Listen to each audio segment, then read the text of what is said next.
Good morning, everyone. Thank you for coming. I see we have quite a good turnout here for this session on Asia-Pacific. I don't think you need to have an in-depth introduction on what is Asia-Pacific. Yeah?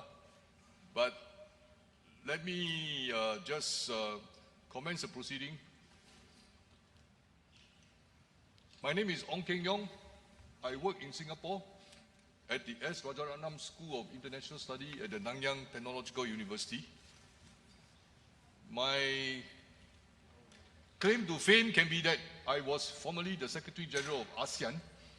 ASEAN, as you know, is a small grouping of 10 countries in Southeast Asia,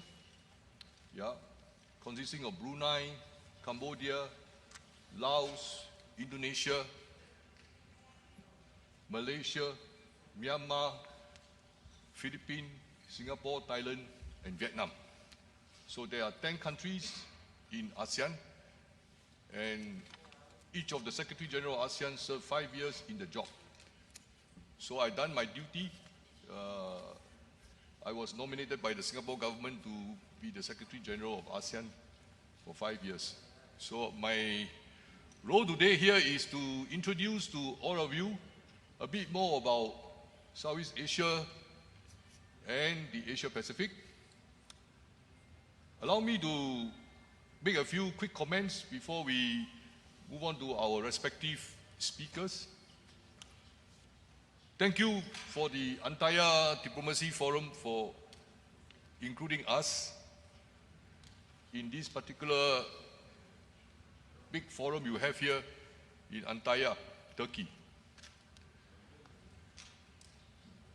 The Asia-Pacific is a very big region of the world.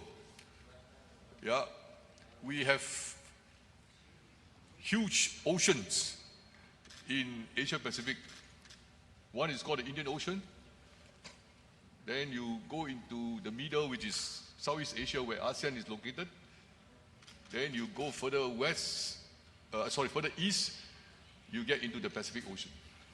So we have two very big oceans, Indian Ocean and Pacific Ocean. But we were generally called Asia-Pacific for a long, long time. But in recent years, more scholars and even policy officials started to describe Asia-Pacific as Indo-Pacific. The whole idea is that they want to involve more of the countries around the Indian Ocean. So today, Asia-Pacific is also known as Indo-Pacific. But what is important going forward is that we in ASEAN, Southeast Asia, like to think that we are in the middle and we continue to play a very important role to bring more of the activities of countries around Indian Ocean, countries around Pacific Ocean together. And therefore, we are proud of the role that ASEAN has played over the last 55 years or so. As the important development takes place in our region, our traditional role as a center for natural resources, a center for bringing people from all over the world, have become even more important. And I want to stress to all of you today that Southeast Asia is particularly significant for what we call the shipping routes, bringing the people around the world together. Many of our import-export go via the ocean and through the seas of Southeast Asia. So you might know about the Bay of Bengal, the Straits of Malacca, the Lombok Strait, the Sunda Strait that go into Indonesian archipelago. Overall, what has happened is that as globalization occurs and global trade increased, investment flow between East and West went up by leaps and bounds, the shipping routes the transportation connection in Southeast Asia, in ASEAN region, became even more important. So today, we are always in the news, so to speak, about what's happening in the important sea lanes that go through the ASEAN region.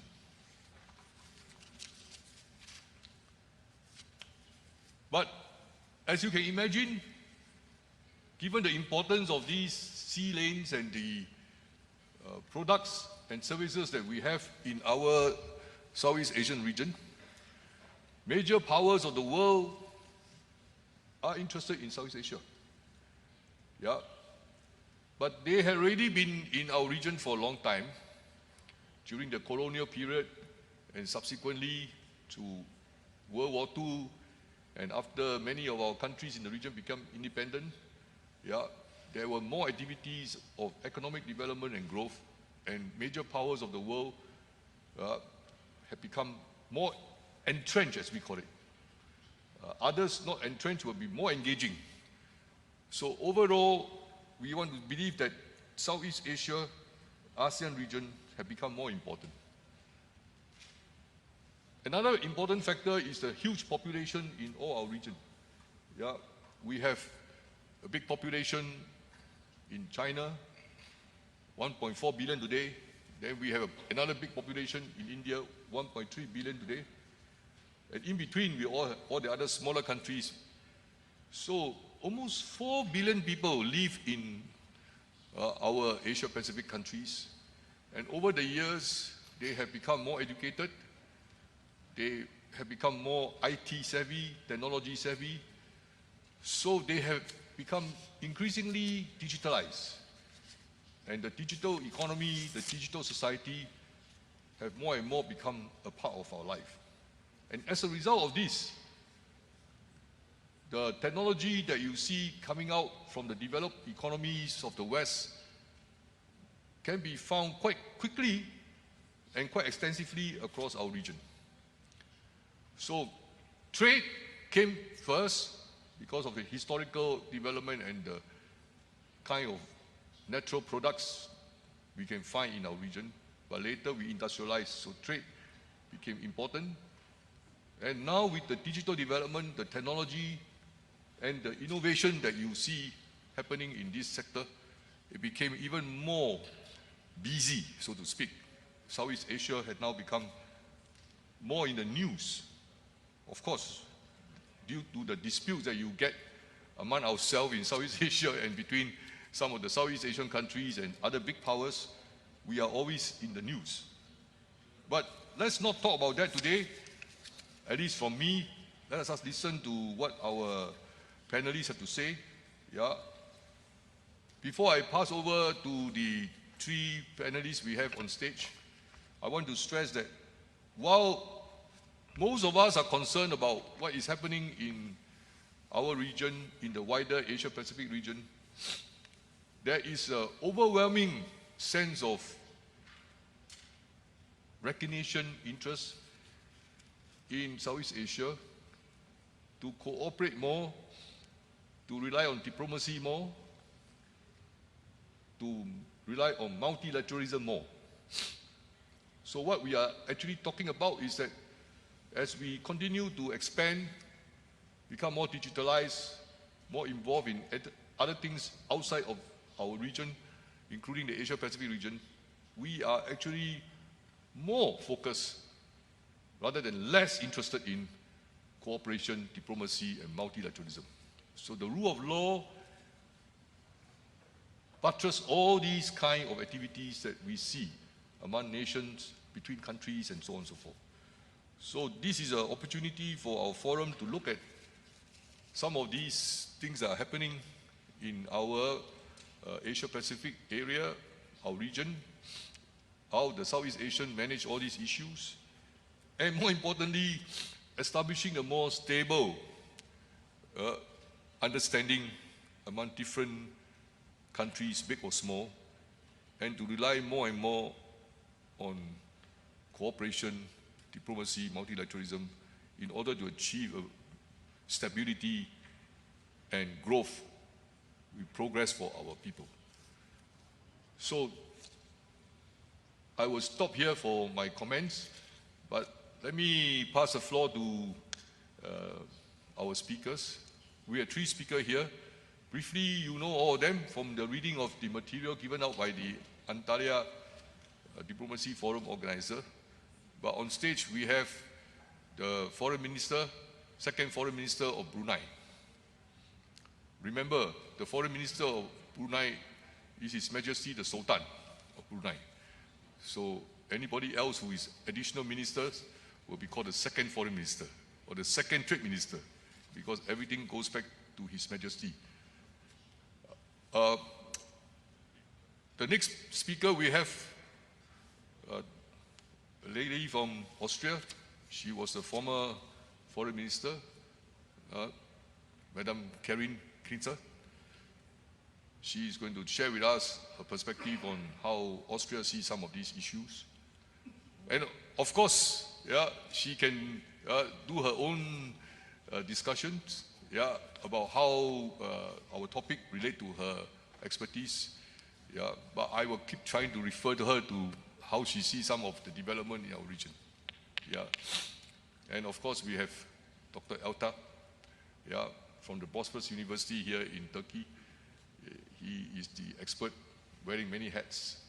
So we have asked our speaker to focus on a few broad questions. Number one, what can our regional country in Asia-Pacific do about the desire of the major powers to look at our region in a very zero-sum approach?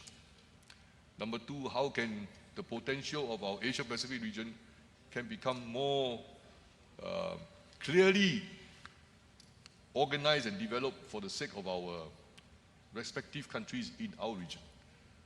And thirdly, going forward, how can the countries in Asia-Pacific manage the bigger problems that you have seen in different parts of the world, including our own region, Asia-Pacific and Southeast Asia?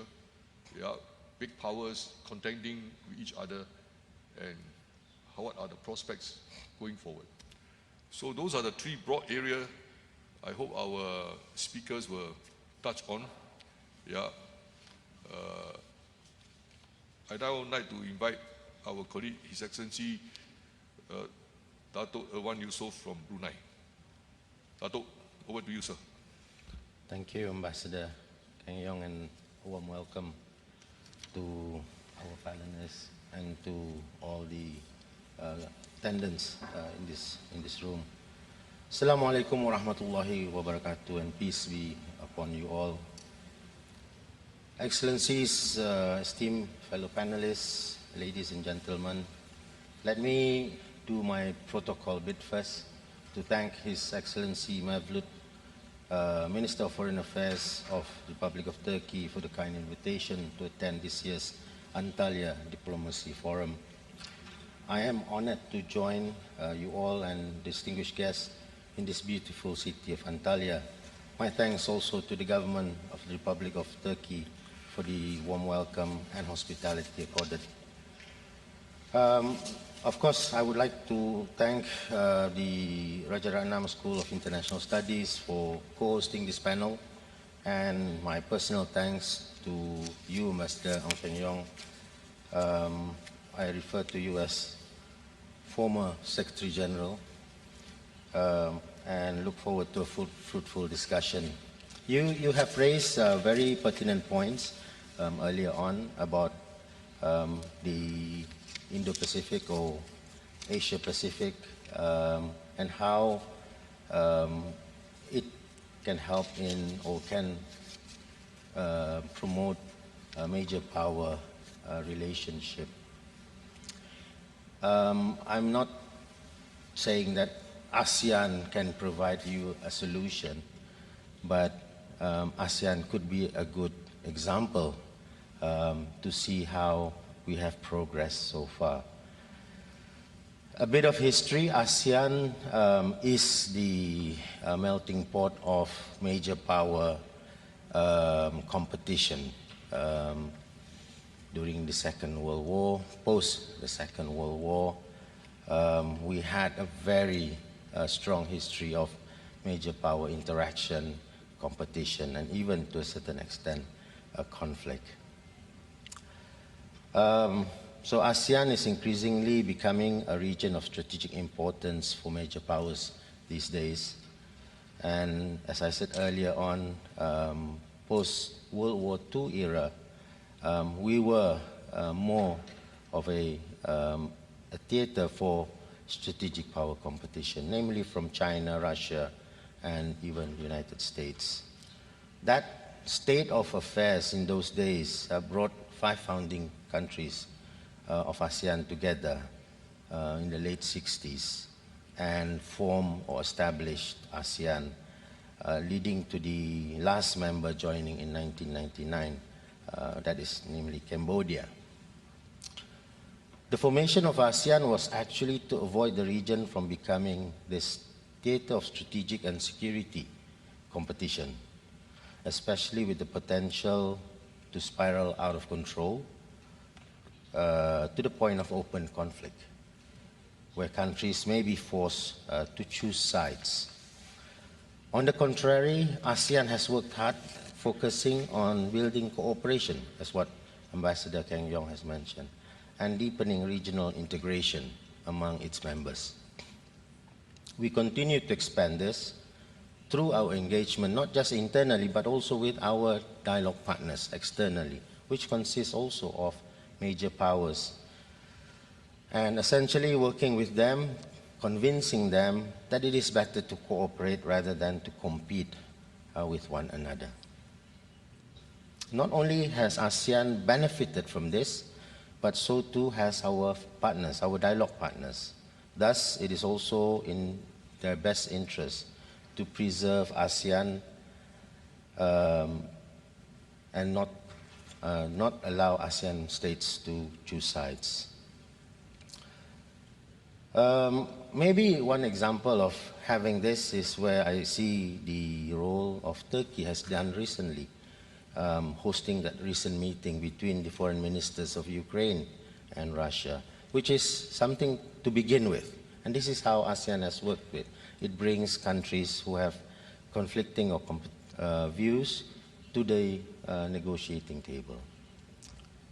Therefore, it is critical that ASEAN sets the agenda in moving forward and remains central to an open, inclusive, rules-based regional architecture, an architecture that consists of various mechanisms of ASEAN, which bring together all stakeholders, be it major powers or middle powers, to be able to cooperate, work together strategically, or just to be able to meet face-to-face and talk to one another. At the same time, we are seeing the frequent emergence of regional arrangements not associated with ASEAN, such as the Quad and AUKUS. We would like to see all countries and partnerships work in consonance with ASEAN, particularly in this regard on the ASEAN outlook on the Indo-Pacific. Excellencies, ladies and gentlemen, as we have seen time and time again, isolation or containment does not augur well for progress and development. What is important is that there is positive engagement and a firm commitment to the rule of law and international standards. This includes the ASEAN Treaty of Amity and Cooperation, which among others gives primacy to the respect of the principles of sovereignty, territorial integrity, and equality of all states, and for differences to be addressed peacefully through dialogue and in accordance with international law. This is what we have set to do with our two-step approach to the overlapping disputes in the South China Sea, which Ambassador Kang Yong has mentioned earlier on, including through conclusion of the Code of Conduct. Now, like I mentioned earlier, since the formation of ASEAN has helped countries in the region to realize their potential in a holistic manner. Efforts are anchored on ASEAN's 3 pillars: political security cooperation, economic cooperation, and social cultural cooperation. it involves cooperation not only with ASEAN member states or among ASEAN member states, but also between ASEAN and its dialogue partners. And when I say dialogue partners, it's kind of general. It includes the United States, the EU, Russia, Japan, Korea, China, Australia, New Zealand, Canada, and so on. So, in the political security pillar, we have the ASEAN Regional Forum. This provides the setting for members to discuss shared challenges or even shared concerns and how to contribute towards efforts in confidence building and, more importantly, in preventive diplomacy. A good place to start is recognizing also the importance and positive role by building early, particularly focusing on youth, peace and security. Another important area is the ASEAN Defense Ministers Meeting and the Defense Ministers Meeting Plus. This mechanism brings together ASEAN and its 8 dialogue partners, which comprises mainly of major powers, in promoting mutual trust and confidence amongst their defense and security establishments, and therefore enhancing defense interoperability as well as cooperation in humanitarian assistance and disaster relief. All of these are aimed at building confidence and trust and providing an opportunity to discuss issues and resolve them peacefully. It is essential about ensuring that countries in the region and from outside the region live at peace with one another. Coming to the economic pillar, we have reached several milestones such as the ASEAN Free Trade Agreements and subsequently ASEAN's many bilateral FTAs such as with China, ROK, Japan, Australia, New Zealand, India. And we continue to expand the economic integration efforts, most recently with the entry into force of the RCEP, or the Regional Comprehensive Economic Partnership.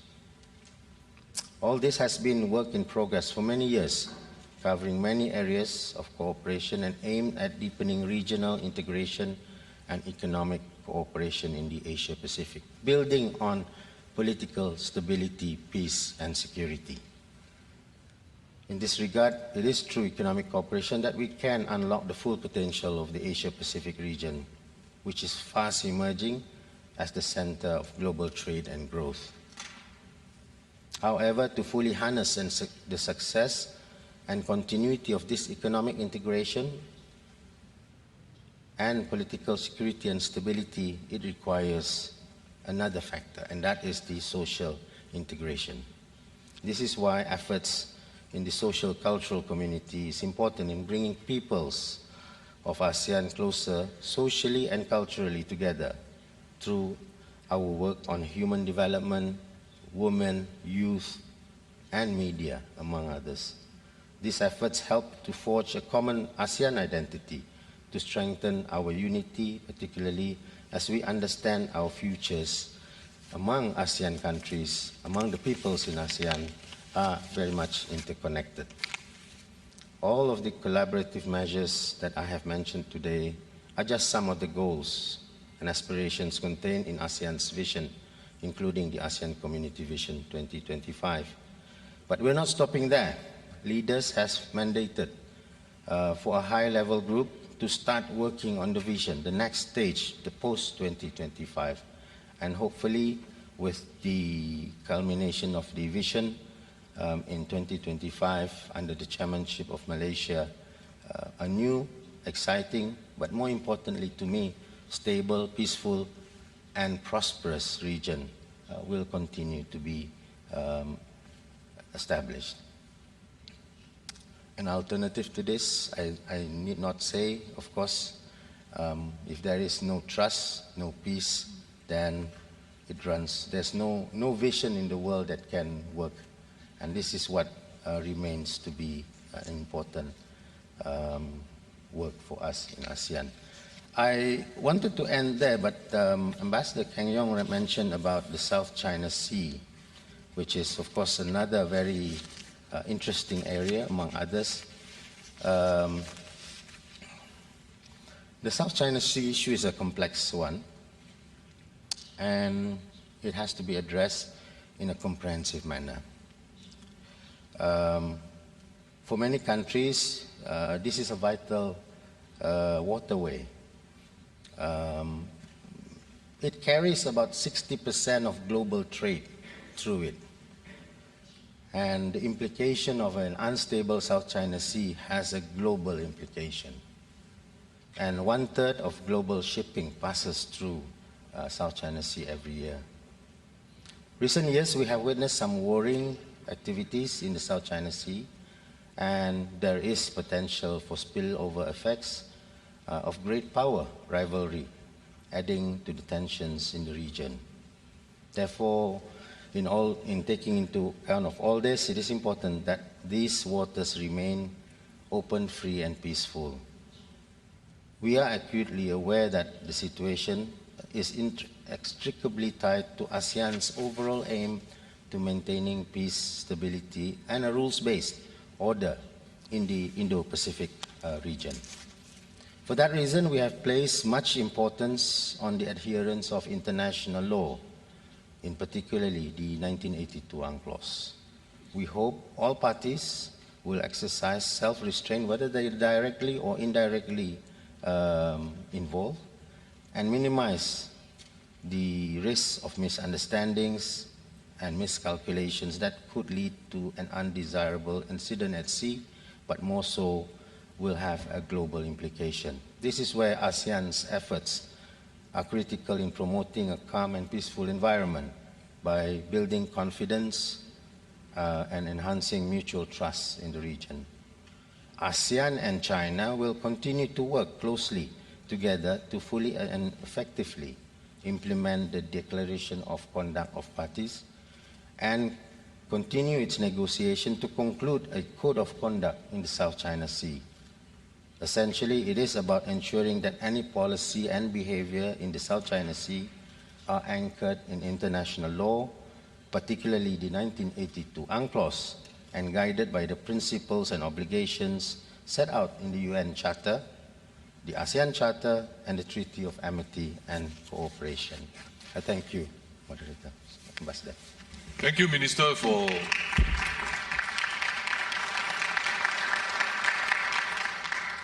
that summary and briefing, giving us up to date on what's happening in ASEAN.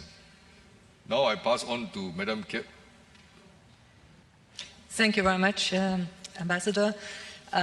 Good morning, ladies and gentlemen. Also, I would like to start by expressing my sincere appreciation for the organizers, hosts, starting from Foreign Minister Mevlut Cavusoglu, to have convened me also to the second forum, and at a very timely chapter of international relations.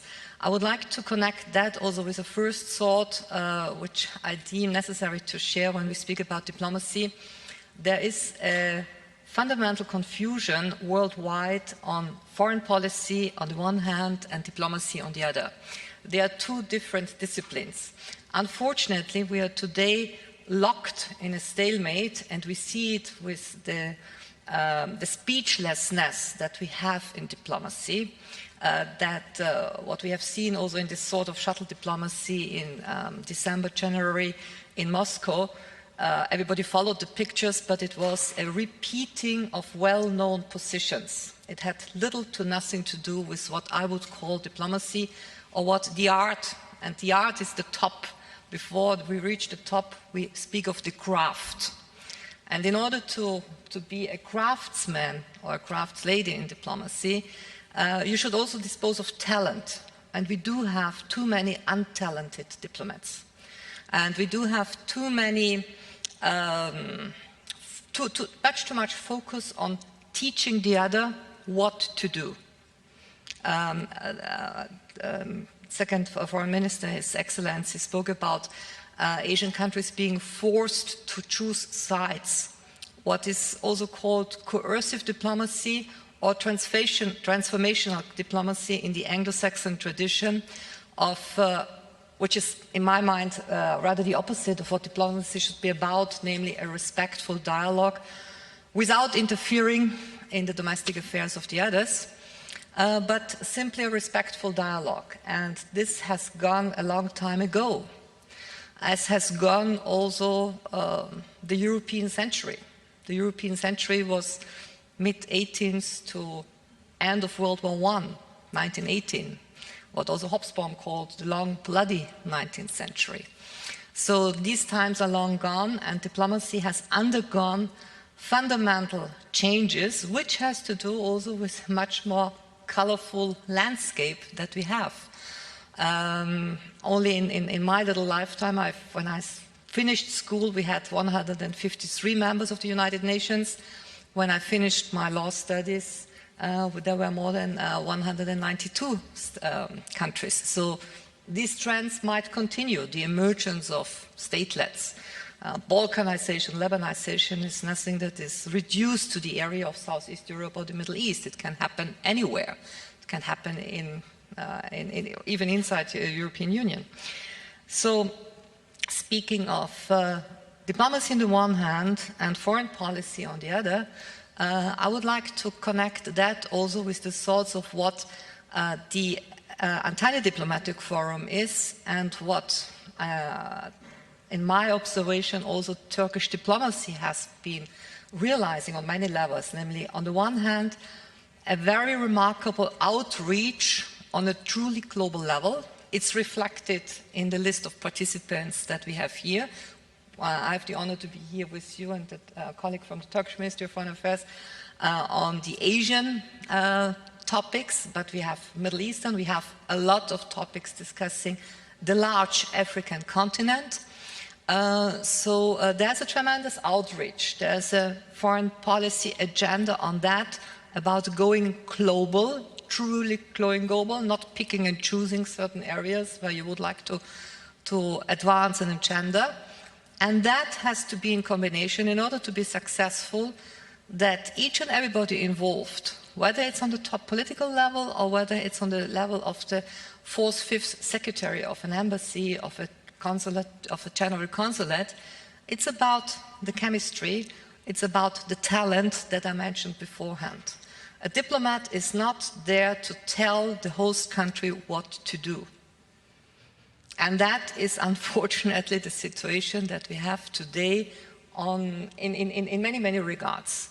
We have seen it recently also with the number one topic, that is the shadow also right now in international relations, and I don't want to venture into that further. Foreign policy in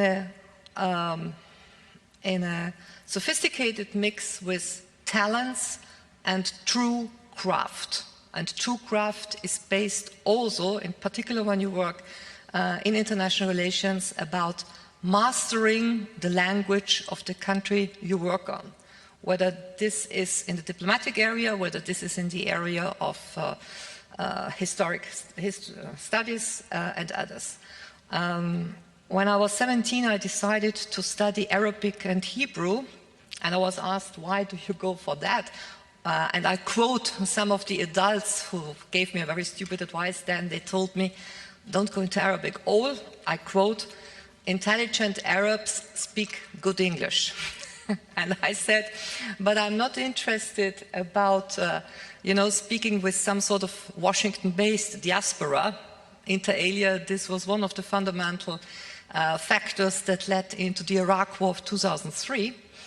I would like to go to the market, take the public transport and understand people and understand the poetry and the songs that are written in that language.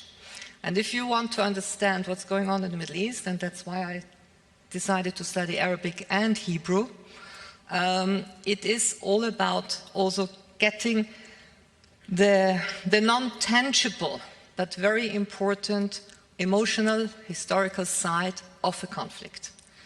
And honestly, today we are stuck in tremendous speechlessness. We are reading out scripts to each other. There is no diplomacy anymore happening. What was done in January, February, before the war started, by the invasion of Russia into Ukraine, this was not shuttle diplomacy. This was just, let me call it, activism for the protocol, but little to nothing to do with genuine diplomacy. And much more could have been done to preempt what's going on. Diplomacy in the last decades has received all sorts of different attributes. Preventive diplomacy, I mentioned before, coercive and transformational diplomacy. Diplomacy by itself is enough if it's truly exercised. Namely, if you want to reduce it to a mathematical formula, it breaks down to diplomacy, it has to remain in dialogue under all circumstances. And this includes armed conflict. So, to move out of that observation and go also to the Asian age, which we have been into in my eyes ever since the 1980s. The older Bush president, namely George Herbert Bush, who served in the late 80s, and I was then on a scholarship basis in the United States. The majority of topics that were taught in international relations in the US was all about the Asia-Pacific Rim. And the United States was very much engaged long before Obama came up with the Asia pivot and all those topics, was very much engaged in obtaining a close cooperation, San Francisco, Shanghai. This was one of the metaphors for trade, but also a huger set of corporations. Now, this endeavor was stopped by the events of 1989 in Europe. The breakdown of the Soviet Union, communism state, the new engagement by the United States on the European continent, inter alia, and this is the topic also of what we have just touched upon before, and NATO enlargement. So the US foreign policy, which was very much, and it was a very clever move by George Herbert Bush to engage in Asia. By the way, if somebody of you is interested in US and China relations, try to read the Chinese diaries by George Herbert Bush when he was, so to say, the shadow ambassador to Beijing in the 1970s. Once the relations had been started by Nixon and Mao, but there was not yet a real diplomatic presence, but it was George Herbert Bush who started it, and his Chinese diaries are still worthwhile reading because he reflects a lot about the profound dilemma that is also there in a lot of confusion and misunderstandings. But what we see now in the year 2020 is that on the one hand, it's well-known knowledge that the true priority for Washington is China. It's not the Russian Federation, it's not Ukraine, definitely not. It's not transatlantic relations, it's all about the People's Republic of China. So by being, to a certain extent, if I may say it, bogged down once more on the European continent with what's going on, the train could move on like it did in 1989, 1991, when the United States was still in a position to set the agenda on this Asia-Pacific Rim agenda. So it's an interesting time in terms also of the larger geopolitical set, to what extent that will be possible. Let me conclude by a few words on the oil market, because this is actually the topic I'm working on. I served as a junior diplomat once upon a time. I served as independent expert minister for foreign affairs for a short period. But I'm not going to speak about Austria. I had to quit my country 1.5 years ago, and I cannot tell you what is the current outlook on Asian affairs. But I've been working for the last 25 years on oil and gas issues. And as has been mentioned by, in the introductory remarks by our moderator, it's the demography. And the demography and geography are two topics nobody can change. You can change a political system within an afternoon. You can switch from a planned economy to a market economy, or from a market economy to a planned economy within a day. This has been happening, in particular in the last decades, again and again. But what you cannot change are geography and demography. And here, that region gains once more tremendous importance on these two factors, also with regard to energy. And the transport routes are also changing through the Arctic. So this is not only the Strait of Malacca, it's not only Suez Channel. Suez Channel also, to a certain extent, if I may say, is a reflection of 19th century. It's bringing commodities from the Pearl of India to the Europeans, to the British Islands. Today's channels are somewhere else, and today's transport routes are somewhere else. It's the northeast passage, bringing commodities from Eurasia, Russian Federation, to the Asian market. So these transport routes are also changing, and the European demand side has been in decline over decades, also due to demography. So these were a few words I wanted to share with you on the topic of diplomacy, with special regard also to Asia. And whoever is interested in this new Asian international relations set, I can only encourage you, learn the languages, whichever are the languages, and it's not only about Mandarin and Cantonese, there are many more other languages, and read the novels, the poetry, and try to understand the music that is behind, because otherwise diplomacy is lost in complete transition. So thank you very much. Thank you. Thank you, Karen. We are talking about cooperation and competition in Asia-Pacific, but what you have highlighted, the role of China in American thinking and the role of energy in our respective economy are all very critical factors. Yeah. So these are things that we need to bear in mind as we go forward, as we look for this approach that we have seen so far, and hoping for a new approach that can manage all these challenges in the Asia-Pacific. I now pass a microphone to Dr. Elte. Yeah, I think we are now already at 10:45, so you give us about 5 minutes of your commentary, and then we can take a few questions from the floor. Sure, thank you very much, sir, and thank you very much to the organizers, to the Turkish Ministry of Foreign Affairs for having me, and all our colleagues and friends from around the world. Let me start with a personal anecdote about the Asia-Pacific. I have to do that because I see so many young people here, I see our students here, well, so many of them actually, which is a very good sight, especially from this perspective. The thing is, when I was their age, and that was back in the 1990s, Asia was rising. 1990s, Asia was, there was a lot of the Asian economic performance, and 1997, the Asian crisis, financial crisis, which was followed by a strong recovery. I was thinking that Asia-Pacific was the future. This is why when I was your age, I decided to move to the Eastern Hemisphere. I went to Australia for my graduate studies, and I think that was one of the best decisions I made in my life, because I studied Asia there with Asian friends, Asian colleagues, and so on.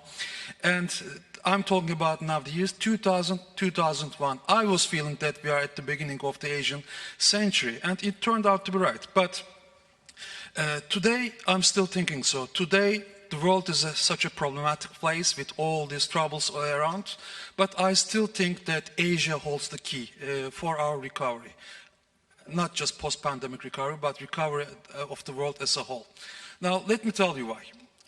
Because, yes, truly, over the last few years, it looks like actually that we as the world have transferred we traveled back in time to the 20th century, to the darker times of the 20th century, with the pandemic first, with great power conflict, with all these wars, and now Ukraine going on. But Asian experience, I think, is holding the key for our way out of this. Now, you mentioned, sir, that you asked the question of how the countries are reacting to this zero-sum structure that is, happening in front of our eyes. I think actually it's worse than that, because we thought back in the Cold War, but it was during the Cold War, a zero-sum game. It was a bipolar structure. Then after the Cold War, we thought with globalization and everything that we are entering an era of positive sum game, win-win, everybody will win. Globalization, capital flows, flow of people, flow of goods, things will be fine, end of history. But now we are feeling it's not even zero sum, it's like negative sum. It's a lose-lose situation all around the world. Now, but still the Asian experience is showing us how we can get out of this, because if you look at the Asian economic story since the end of the Second World War, first the rise of Japan, the recovery and the rise of Japan, then followed by the so-called Asian tigers and the rest of Asia, joined by China. That's a story of economic integration, but not top-down, like dictated by the governments, like making rules or passing laws. Okay, we are going to integrate. No, it wasn't like that. It was bottom-up integration, like through companies investing in each other, like the supply chains, production networks, and Asia has risen economically, well, in one way, and that was like integrating with each other. Even if you talk about countries like China and Japan, which have many historical issues and so on, well, they have integrated in this way. Although it looks like in a different view when you talk about political issues or historical issues. And this is why I believe that out of this problematic world of the year 2022, this is exactly what we need. Now, we see, like, for example, and it's not just America and China which are having trade conflicts and so on. Even, look, for example, look at Japan and Korea, both of which are, American allies, but having, actually a strong trade conflict at the moment. Economic interdependence is the key here, because we are in a different world now compared with the 20th century. This is the 21st century. Like it or not, it's defined by economic interdependence. It's irreversible. You can't change it. It's not a choice. And but the problem is, interdependence was supposed to be something good, something to bring peace to the world, liberal peace to the world. It was supposed to, bring welfare for everybody. But now, today, we are talking about interdependence as a weapon, weaponized interdependence. All the sanctions and everything all around the world. Now, I think that's the key here. We need to turn this around, just like the Asian experience of the past decades. And this is why I believe that if we want to get out of this situation as the world, so post-pandemic recovery of economies, starting with Asia, revival of the Asian integration story, but for example, building or restoring more resilient and more healthier supply chains, production networks, just the way Asia did in past decades. I think this should be our priorities. So I think the key to a better world, a key out of this, troubled world is, again, through reviving our economic links. And, well, finally, let me just say one word. I'm not speaking on behalf of the Turkish government, of course, but as a Turkish citizen who is following Asia, I think it's also important to look at Asia from, our position, from the rest of the world. But for Turkey, it's like we are making efforts to improve our relations with the countries of the Asia-Pacific. Sometimes our colleagues in the West might tend to see it as Turkey making choices like binary choices, getting closer to Asia but turning its back to the West and so on. But that's not the case. I see it more like a diversification of relations along an economic axis. Ironically, Asia is the biggest source of Turkey's trade deficit. Well, we have economic relations with Asia, but we are paying more money than we make out of this. But it's not really about that. So it's more like a multifaceted, multidimensional economic structure that we are trying to build in our relations with Asia, together with technological flows, capital flows. And even if you want to build it along the economic axis, economy or business on its own doesn't really work. We have seen that too. Cultural links, people-to-people exchanges. You have to read the novels of Asian writers to understand the Asian mentality and so on. Learn the languages, of course, and so on. Finally, well, I'm cutting it short here, but I still think it's the Asian century, and I say this because the way out of this very troubled world is, to stick with the original Asian experience of integration and working together. Thank you very much. Thank you. Following what Professor Elte had just mentioned, are there any of you from the audience here, especially Turkish students, who would like to pose any particular questions on how Turkey and Asia are? So please be just one question, short and sharp, and then we will get the panelists to respond to you together. First of all, at the outset, I would like to thank the participants here. Your Excellencies, they have really shared their illuminating views with us. I'm the former Turkish ambassador to Beijing and Rome, and I have been heavily involved with the Belt and Road initiative at its early stages. And Turkey, as you recall, has been supportive of this project since its inception. And now my question is, how do you see the Belt and Road initiative? As a source of cooperation or as a source of competition, given the fact that there are a number of European countries who unfortunately see this very important project as a threat? And given the fact that by 2040, BNR would be able to boost the world GDP by $7.1 trillion US. So this is the overall view, and I'm leaving the question to you. Thank you very much. Thank you. We have a question here from this lady. Microphone.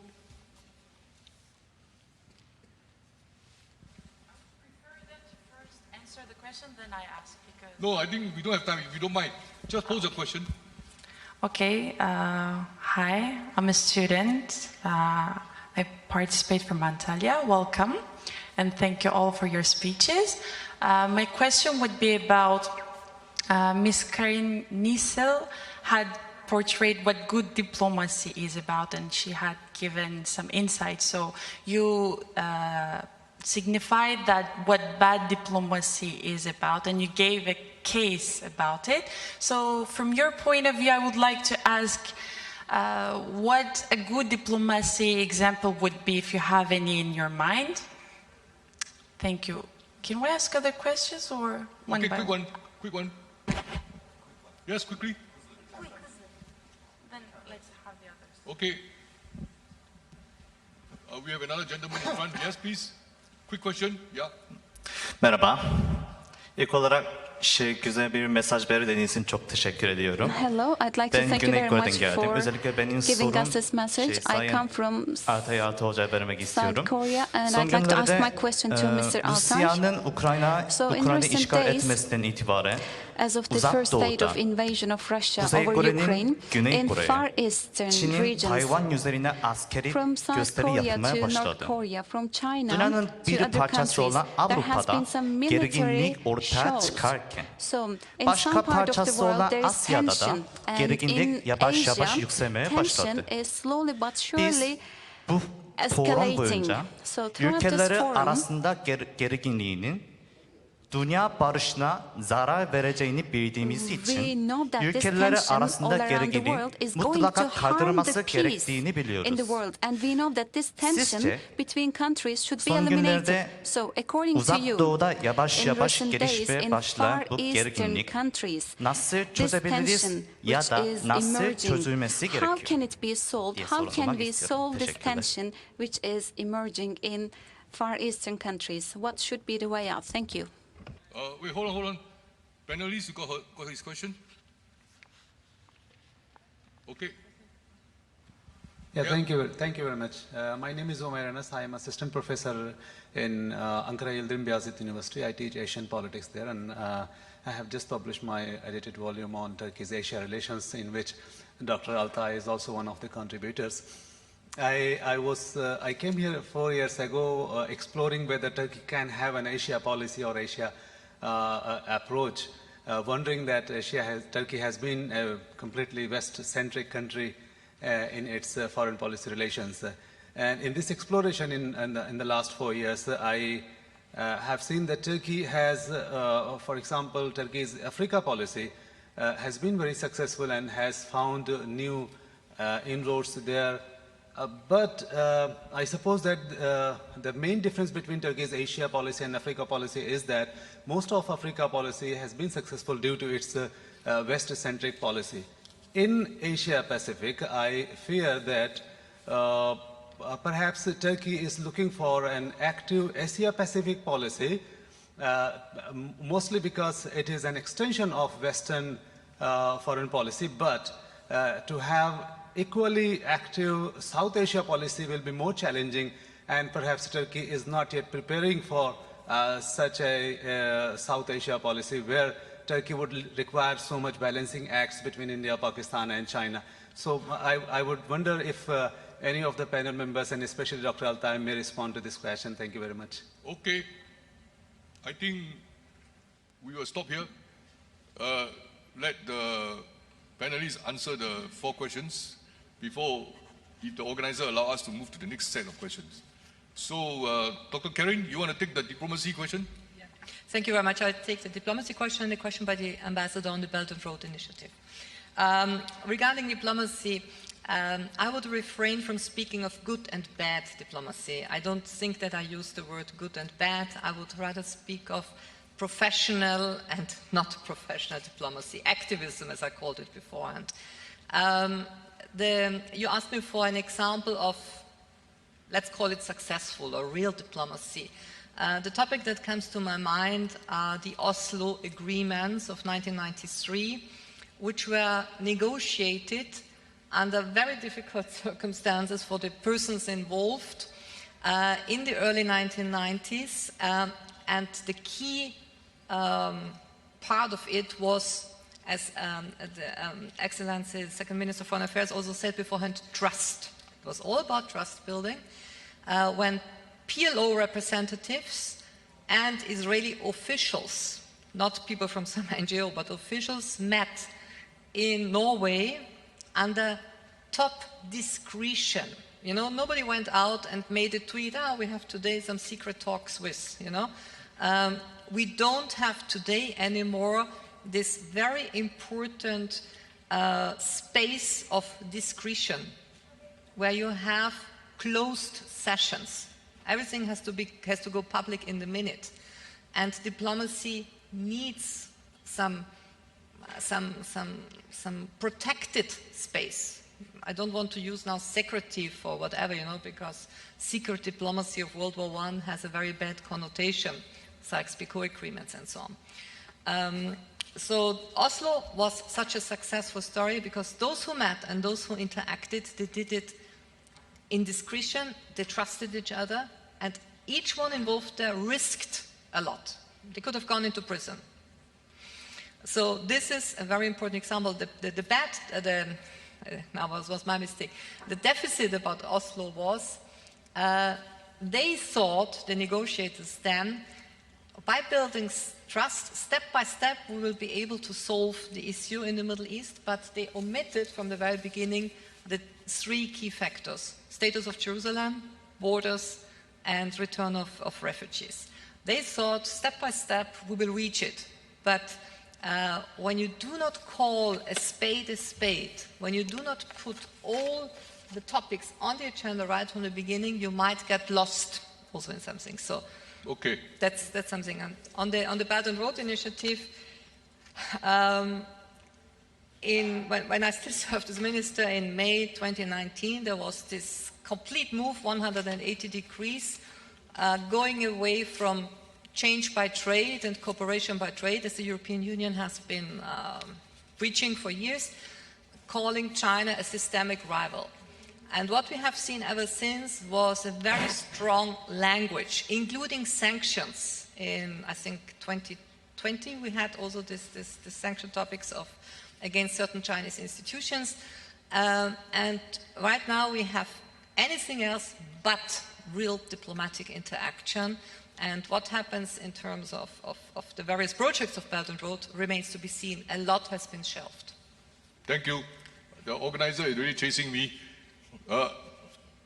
Just 30 seconds, Dr. Elter. Okay.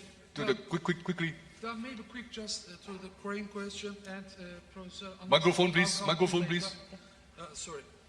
Just a quick answer to our Korean colleagues' question, maybe because we are run out of time. Professor Alas, I'll come to you after the question, after the session. Well, you ask a very big question. I mean, how can we solve like the potential of conflict in Asia? But one thing, just very quickly, I think the current war going on in Ukraine is showing the world of the costs of war. Because for our generation and the generation of my father and mother, we haven't seen war. We are talking theoretically about war. But now, in front of the eyes, well, yes, there has been a war in Syria, still is, and now this. So that's in front of our eyes. So I think I'm the optimistic here, but the whole world seeing the costs of war very clearly. I'm thinking and hoping that this will have a positive effect, a deterrence effect on issues related to Asia. As I said, I'm the optimist here. Thank you, Minister. One quick answer for your Belt and Road question. I think I concur. Are we going back to isolation and independence? We've lived in centuries isolated, and most of Asia was isolated, are landlocked. And what China has proposed is an opening up, which the West has always promoted, which have encouraged. Now it's gone in reverse. It's like global trade. It used to be good. It used to be the solutions to all problems, but now it's become a contrary. You know, trade becomes a contrarian. We're trying to look at how to restrict trade and sanction. So I think for this, it is important that the BRI continues, but each country will have its own, will have to do its own analysis for how much it wants to benefit from it. Thank you. Thank you.